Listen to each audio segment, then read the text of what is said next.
नमस्कार दोस्तों, मैं मणिकांत गलेरी इस वक्त मौजूद हूं दरभंगा ग्रामीण विधानसभा में। और मेरे सामने आप देख सकते हैं, मेरे साथ बातचीत करने के लिए इस वक्त मोहम्मद शोएब अहमद खान जी हैं। और ये जो है जनसुराज पार्टी के दरभंगा ग्रामीण के भावी उम्मीदवार, विधायक उम्मीदवार भी है। और सर, बिहार में अभी देखा जा रहा है कि 11 अप्रैल को ही बिहार बदलाव रैली नियोजित है गांधी मैदान पटना में, जो भारी संख्या में लोग वहां पहुंचने वाले हैं। बहुत जोर शोरों से इस बार जो है तैयारी चल रही है। तो आप भी एक कैंडिडेट है, आपकी तरफ से कैसी क्या तैयारी है, थोड़ा सा चर्चा करें सर। देखिए, हमारे तरफ से जो तैयारी है हम वो तो बहुत लंबी लिस्ट है और लोग यहाँ पर हमारे साथ हैं। और ख़ास करके जो युवा वर्ग के लोग हैं उनके अंदर में एक अलग ही जोश खरोश है। युवा वर्ग के लोग हैं, आप दिखेगा आपको गांधी मैदान में जो यूथ है, दे वांट चेंज, कि चेंज होना चाहिए। बिहार के अंदर में जिस तरह से बढ़ती हुई बेरोजगारी और जो युवा पढ़ लिख करके अपने पढ़ाई को ख़त्म कर चुके हैं, उनका जो फ्यूचर है वो फ्यूचर ब्लैक दिख रहा है। उनके लिए किसी तरह का कोई यहाँ पर मल्टीनेशनल कंपनियाँ तो है नहीं, या अपने ही बिहार के अंदर में जो रोजगार का व्यवस्था होना चाहिए वो हुआ नहीं। एक बटन का कारखाना नहीं है यहाँ पर।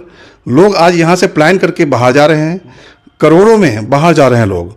तो अब यहाँ पर यह है कि जो बाहर जा रहे हैं उनका भी तो एक लाइफ स्टाइल होना चाहिए ना, उनकी भी सोच हो, वो भी इंसान है, मानव है। तो वो चाह रहे थे कि हम अपने परिवार के साथ रहें, लेकिन मजबूरन पेट की वजह से अपनी ज़िंदगी को गुजारना है उन्हें। तो जब यहाँ रोज़गार नहीं मिल रहा है तो उन्हें प्लान करना पड़ रहा है। और ये प्लान का जो फहरिस्त है, जो लाइन है, वो कोई छोटा 1 लाख 2 लाख नहीं है। ये अब तक मैं समझता हूँ कि 150-2 करोड़ लोग जो है यहाँ से बाहर कई अन्य प्रांत में हैं। तो विडम्बना है, दुख है इस बात का।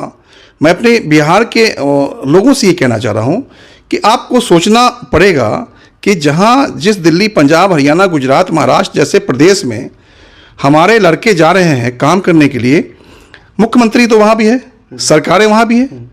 जब सरकार वहाँ भी है, मुख्यमंत्री वहाँ भी है, वहाँ भी मंत्री है, वहाँ भी सारा चीज़ है, तो वहाँ का मुख्यमंत्री कैसा है, वहाँ की सरकारें कैसी है, जो अपने युवाओं के लिए, अपने लोगों के लिए अपने ही प्रदेश में सारा व्यवस्था करके रखा। जी। हम कैसे हैं? और मैं जनता से पूछना चाहूँगा कि आपके बनाए हुए मुख्यमंत्री कैसे हैं? आपके चुने गए जो MLAs हैं, जो जिनको मिनिस्टर बनाया जाता है, वो कैसे हैं? सदन में जाकर के वो क्या कर रहे हैं? क्या अपने, कम से कम अपने विधानसभा क्षेत्र में भी अगर उन लोगों ने कुछ किया होता, ये 35 साल की ही बात कर ले, किया होता तो अपने अपने विधानसभा में, तो मैं समझता हूँ कि बिहार का जो प्लान था, जो हो रहा है, वो कब काल ख़त्म हो जाता।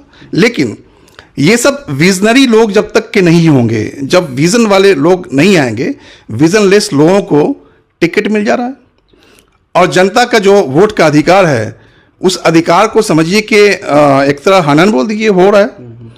अपने स्वेच्छा से जनता वोट नहीं कर पाती है, अपने कैंडिडेट को चुन नहीं पाती है। अब उनके पास जैसा भी असामाजिक लोग हो, माफिया हो, जो जा रहा है सिंबल लेके जा रहा है, मजबूरी उनको देना पड़ रहा है। लेकिन जनता हमारी जागरूक नहीं है। जनता के पास में ऑप्शंस है कि अगर आपके पास जबरन आपको अगर गलत कैंडिडेट थोपा जा रहा है तो आप नोटा का प्रयोग कीजिए। अगर आप नोटा का प्रयोग कर देते हैं तो फिर से चुनाव हो जाएगा। तो ये समझ तो होनी चाहिए जनता के अंदर में। समझ नहीं होने का रीज़न है कि शिक्षा की कमी है।